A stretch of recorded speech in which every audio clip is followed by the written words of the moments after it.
Picture this, it's 1921. Off the coast of North Carolina, a massive ship is found smashed up on the shoals. When rescuers get on board, its sails are still set and there's a meal waiting in the galley, but the entire crew, all 11 of them, are gone. This is the story of the CarrollADeering, a true ghost ship, and a mystery that's been haunting us for over a century. Okay, so let's get right into it. On the morning of January 31st, 1921, this is the sight that greeted rescuers. That's the CarrollADeering, a beautiful 5-masted schooner stuck hard aground on the infamous Diamond Shoals. I mean, what a majestic ship, right? But it was also totally, eerily silent. Because the ship was completely empty, not a soul on board. And that, right there, is the big question. The one that has stumped everyone for more than 100 years. What in the world happened to the 11 men who were supposed to be sailing her? To even begin to understand this, we've got to start where the rescuers did. So let's step on board with them and take a look at the strange and honestly kind of contradictory scene they found when they finally made it onto the ship. So what they found was just a total paradox. On one hand, you've got sails still up and food on the stove. That screams normal day at sea, suddenly interrupted. But then on the other hand, the crew's personal stuff, gone. Crucial navigational gear, gone. The ship's log, the one book that tells you everything, also gone. And so were the lifeboats. It was like a sudden emergency and a carefully planned escape happened at the exact same time. It makes no sense. And then there was this. This is the detail that really gives you a chill. The ship's steering system was deliberately wrecked. The wheel was smashed to pieces, and they found a sledgehammer just lying there.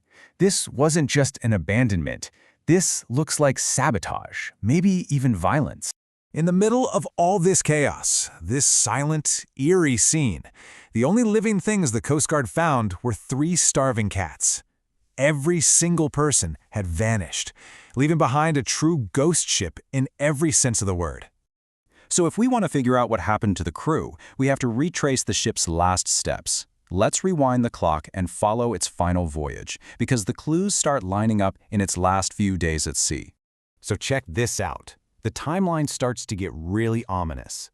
The Deering leaves Rio, and then a little over 2 weeks later, another ship, the SS Hewitt, just disappears without a trace on a very similar route.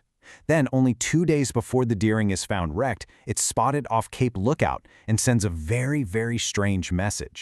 And this is a huge clue. The report from the lightship at Cape Lookout. A guy on the Deering yells over to them, but the observers on the lightship made a specific note. This man did not act or look like an officer. That's a massive red flag. It strongly suggested that something was wrong with the chain of command. Was the captain not in charge anymore? You can imagine, right? A huge, modern sailing ship found completely deserted. This was a really big deal. The U.S. government threw everything it had into a full-scale investigation. But, as we're about to see, this massive federal case just hit one brick wall after another. And this just shows you how seriously they took it. We're talking 5 different U.S. government departments: Commerce, Treasury, Justice, the Navy, and the State Department. The whole thing was even being personally tracked by the Secretary of Commerce at the time, a guy you might have heard of, Herbert Hoover, the future president. That's how big this was. Now, of course, with any great mystery, you get some wild goose chases. This one might be the most famous. A message in a bottle washes up, claiming the ship was taken by Bolshevik pirates. For a second, everyone thought, this is it, we've cracked it. But nope, it turned out to be a complete hoax, made up by some local guy who thought the publicity might help him get a job. You can't make this stuff up. So, after more than a year of chasing down leads, debunking hoaxes, and exploring every possibility, what was the grand official result? Nothing. Absolutely nothing. In late 1922, the feds officially closed the case, completely unable to say what happened to those 11 men. Okay, so if the official investigation came up totally empty, what are we left with? Well, that's when we get to the theories. So let's run through the leading suspects that have been debated for the last century.